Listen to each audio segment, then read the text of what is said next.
आप लोगों को कैस्ट्रॉन क्लास में स्वागत है। इस चैनल को सब्सक्राइब एंड लाइक करना ना भूलें और बेल आइकन का बटन दबा दें। आज आपको प्रतिलेखन संख्या 25 और 26 की लिखाएंगे जो 100 के स्पीड में रहेगा। पेंसिल कॉपी लेकर तैयार हैं। Ready, last ready, start. उपाध्यक्ष महोदय, आज स्वतंत्र भारत में जब हिंदी इस देश की राष्ट्रभाषा घोषित हो चुकी है, अब संघर्ष अथवा विरोध का समय नहीं रहा। आज का समय ठोस रचनात्मक कार्य का समय है। मैं जानता हूँ संघर्ष करना कठिन है, परंतु उसी एकाग्रता से रचनात्मक कार्य करना उससे भी अधिक, कहीं अधिक कठिन है। यह भी स्पष्ट है कि संघर्ष के बाद यदि रचनात्मक कार्य नहीं होता तो संघर्ष की उपादेयता ही लुप्त हो जाती है और जो सफलता प्राप्त की गई हो उसकी सार्थकता संकट में पड़ जाती है। इसलिए रचनात्मक कार्य के समय को वास्तविक परीक्षा का समय माना जाता है, जिसमें उन सभी सिद्धांतों, उद्देश्यों और आदर्शों की पूरी परख होती है जिनका सहारा लेकर संघर्ष को जीवित रखा गया हो। हिंदी के हितैषियों और साहित्य सेवियों के लिए अब यही समय है।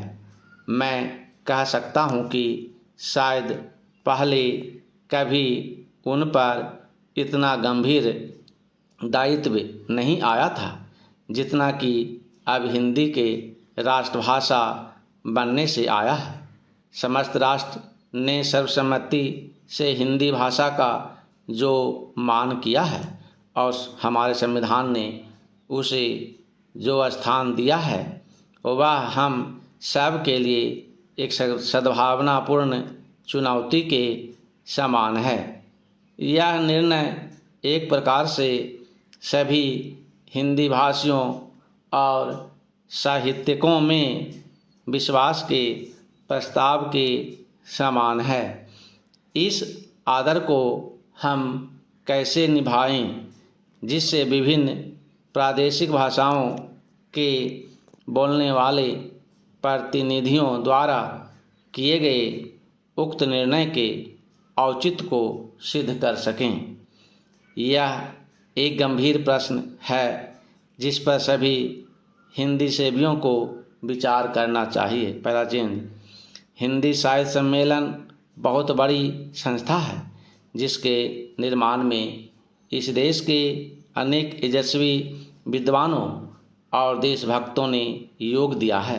मैं समझता हूँ कि यद्यपि सम्मेलन की स्थापना हिंदी के प्रचारार्थ हुई थी, इसे हिंदी भाषी क्षेत्रों में प्रादेशिक भाषाओं के प्रचार का कार्य भी अपने हाथ में ले लेना चाहिए। इससे एक ओर हिंदी और दूसरी भाषाओं में पारस्परिक आदान प्रदान बढ़ेगा और दूसरी ओर सम्मेलन का आधार भी अधिक व्यापक हो जाएगा। मेरे विचार से यह कार्य राष्ट्रीय साहित्य, हिंदी भाषा और हिंदी साहित्य सम्मेलन तीनों के हित की दृष्टि से उचित होगा। बिहार हिंदी साहित्य सम्मेलन ने जिसके रजत जयंती समारोह के उद्घाटन के लिए आपने मुझे आमंत्रित करने की कृपा की है। 25 वर्षों से भी अधिक समय पूर्व सार्वजनिक कार्य क्षेत्र में पदार्पण किया था। इस राज्य के सभी लोग सम्मेलन की सेवाओं से भली प्रकार परिचित हैं। मैं आशा करता हूं कि यह रजत जयंती समारोह इस राज्य के साहित्य सेवियों को और अधिक बल देगा, जिससे वे साहित्य की समृद्धि द्वारा और हिंदी तथा अहिंदी प्रदेशों के बीच पूर्ण सद्भावना का वातावरण तैयार करके इस राज्य के लोगों की ही नहीं बल्कि देश भर की सेवा कर सकेंगे। मेरे विचार से हिंदी साहित्य की श्रीवृद्धि करके और सभी भाषा भाषियों के साथ सद्भावनापूर्ण संबंध बनाए रखकर हम अपने कर्तव्य का पालन कर सकते हैं। कम से कम इस ओर सबका ध्यान आकृष्ट हो चुका है। पैराचेन बहनों, शिक्षा संस्थाओं से जब कभी भी मुझे बुलावा आता है तो मैं वहाँ जाने से इनकार नहीं कर पाता, क्योंकि शिक्षा संस्थाओं से मेरा आरंभ से ही कुछ न कुछ संबंध रहा है और शिक्षा शास्त्र में भी मेरी पहले से काफ़ी रुचि रही है। अतएव मुझे जब आपका निमंत्रण मिला, मैंने उसे बड़े हर्ष के साथ स्वीकार किया और मुझे अत्यंत प्रसन्नता है कि आज मैं यहाँ आ सका।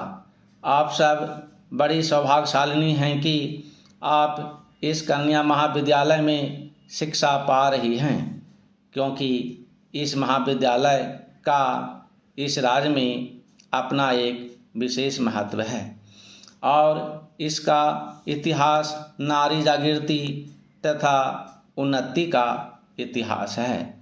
इसकी स्थापना उच्च आदर्शों को लेकर एवं नारी जागृति तथा राष्ट्रीय उन्नति की पुनीत भावनाओं से प्रेरित होकर आज से बहुत साल पहले एक ऐसे सच्चे समाज सुधारक के द्वारा हुई थी, जिनके हृदय में मुख्यतः नारी जाति के प्रति विशेष गौरव और महान आदर था। आप सबको मालूम ही होगा कि हमारे देश में दो प्रकार की शिक्षा संस्थाएं विद्यमान हैं। एक तो वे जो अंग्रेजी शासकों द्वारा अपने उद्देश्यों की पूर्ति के लिए स्थापित की गई है और दूसरी वे जो स्वतंत्र रूप से राष्ट्र प्रेमियों द्वारा राष्ट्रीय भावनाओं से ओतप्रोत होकर अपने देश की संस्कृति एवं सभ्यता को पुनर्जीवित एवं पुनः स्थापित करने के उद्देश्य से स्थापित की गई थीं। आपका यह कन्या महाविद्यालय भी लगभग इन्हीं पवित्र भावनाओं से प्रेरित होकर बहुत साल पहले स्थापित किया गया था और आपके लिए यह बड़े सौभाग्य की बात है कि आप में से कुछ आज इस विद्यालय में अपनी शिक्षा समाप्त कर जीवन के कार्यक्षेत्र में प्रवेश करने जा रही हैं। उच्च शिक्षा प्राप्ति की उपाधि को आपको मिल चुकी है। आपकी एक अमूल्य निधि है जिससे आपकी गुरुता और भी बढ़ती है। पहला चेंज, आप में से आज प्रमाण पत्र लेकर जा रही हैं, वे इस विद्यालय के सीमित दायरे में से निकलकर जीवन के विशाल प्रांगण में कर्मठ कार्यक्षेत्र में प्रवेश कर रही हैं।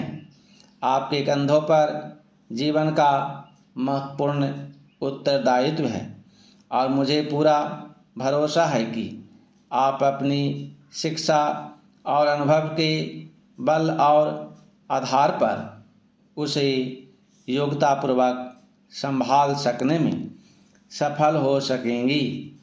अब तक आपका विद्यार्थी जीवन रहा, अब आगे आपका व्यवहारिक एवं क्रियात्मक जीवन रहेगा और आपको अपने जीवन के कार्यक्षेत्र में अनेक समस्याओं का सामना करते हुए आगे बढ़ना है।